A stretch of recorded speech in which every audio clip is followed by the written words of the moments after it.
এনেকুৱা ৰিজাল্ট কৰি দেখুৱাইছা যে মা দেউতাই হাঁহিব আৰম্ভ কৰিছে। যেতিয়া ইণ্টাৰনেটত ৰিজাল্টটো ওলাই আহিছে, মোবাইলত ৰিজাল্টটো চাইছা, মাক দেখুৱাইছা বোলে মা এয়া লোৱা তোমাক দিয়া মোৰ উপহাৰ। মা হাঁহা, মা ফূৰ্তি কৰা। তুমি যদি যাক ডাঙৰ কৰিছা ইমান কষ্ট কৰি, আজি তোমাৰ এই কষ্টৰ মই 5% হলেও মই তোমাক ইয়াৰে ফল দেখুৱালো। ভাবাচোন মাৰ কেনেকুৱা লাগিব। ভাবাচোন ঘৰৰ এটা এটা মানুহক ফোন কৰি ক'ব ইচ্ছা কৰিব, জানা আমাৰ মাইনাৰ ৰিজাল্ট কি হৈছে, জানা আমাৰ বাবুৰ ৰিজাল্ট কি হৈছে। আৰে কোনখন দোকানৰ পৰা মিঠাই আনিবৰ কাৰণে দৌৰিব। আজি দাদা আজি খানা হব, অমুক হব, তমুক হব। কিমান যে বুকুত সাৱধি ধৰি পেলাই চুমা খাব তোমালোকক বোলে সঁচা ৰে তুমি কৰি দিলা। মই কেতিয়াও ভাবিব নোৱাৰা ৰিজাল্ট এটা কৰি দিলা।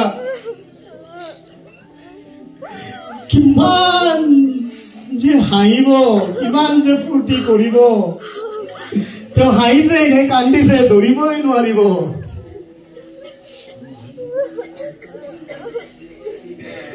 কাক কাক কবৰ কাৰণে দৌৰিব, স্কুললৈকে আহিব, শিক্ষক বিলাকক লগ কৰিব। যদিও শিক্ষকবোৰ কোনোবা বয়সত সৰু, তথাপিতো মাহঁতৰ লাগিব যে এওঁক এবাৰ ভৰিত ধৰি সেৱা কৰো, কাৰণ মোৰ সন্তান কেনেকুৱা উপহাৰ দিলে। কিমান যে হাঁহিব, কিমান যে ফূৰ্তি লাগিব, পাহৰিয়ে যাব তেওঁৰ গাত কি বেমাৰ আছে, ক'ত কিমান ধাৰ আছে। সেইবোৰ যেন চব নোহোৱা হৈ যাব কেৱল তোমাৰ ৰিজাল্টটো দেখি পেলাই। দিব নোৱাৰা বস্তুটো নহয়, মাত্ৰ 3 মাহ কষ্ট কৰি দিব পৰা বস্তু। 3 মাহ মোবাইলটো নাচাও বুলি অফ কৰি থোৱাৰ ফল, 3 মাহ অকমান টোপনি কম মাৰাৰ ফল, 3 মাহ বন্ধুৰ লগত কম আড্ডা মাৰাৰ ফল, 3 মাহ অলপ দিনত মেহনত কৰি পঢ়াৰ ফল।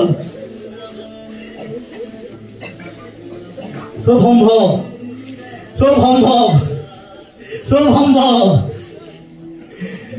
দেউতাই নতুন কাপোৰ আনি দিব যাব, উপহাৰ দিম। দামী স্কুলত পঢ়িব, দামী লেপটপ আনি দিম। দামী কলেজত এডমিশ্যন ল'ব, লোন লৈ পেলাই হলেও পঢ়াম, কাৰণ মোৰ সন্তানে সেই ৰিজাল্টটো কৰি দেখুৱাইছে। আৰু এই যুগ সলনি হব। তোমালোকৰ মা দেউতাই যি কষ্ট কৰিলে এতিয়া ফল চাই চাই কষ্ট কৰিব। এতিয়া কষ্ট কৰিলেও কষ্ট যেন নালাগিব, কাৰণ এতিয়া তেওঁলোকৰ উপভোগ কৰা সময় আহি পৰিল। এতিয়া জীৱনটোক তেওঁলোকে উপভোগ কৰিব। তেওঁলোকে গম পাব যে যদি কষ্ট কৰিছো সিও সাৰ্থকত লাগিছে। সাধাৰণ সন্তান জন্ম দিছিলো, কিন্তু অসাধাৰণ হৈ দেখুৱাইছে।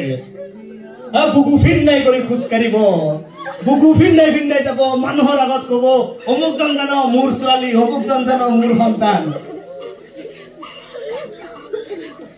এবাৰ এই জীৱনটো উপভোগ কৰাচোন, কিমান ধুনীয়া লাগিব।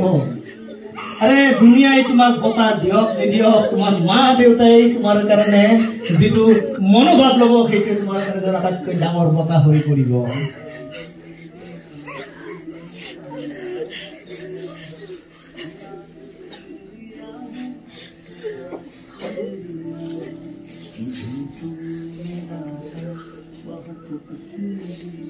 কষ্ট কৰিবৰ কাৰণে কাৰণ লাগে ন, ইয়াতকে ডাঙৰ কাৰণ আৰু একো নাই।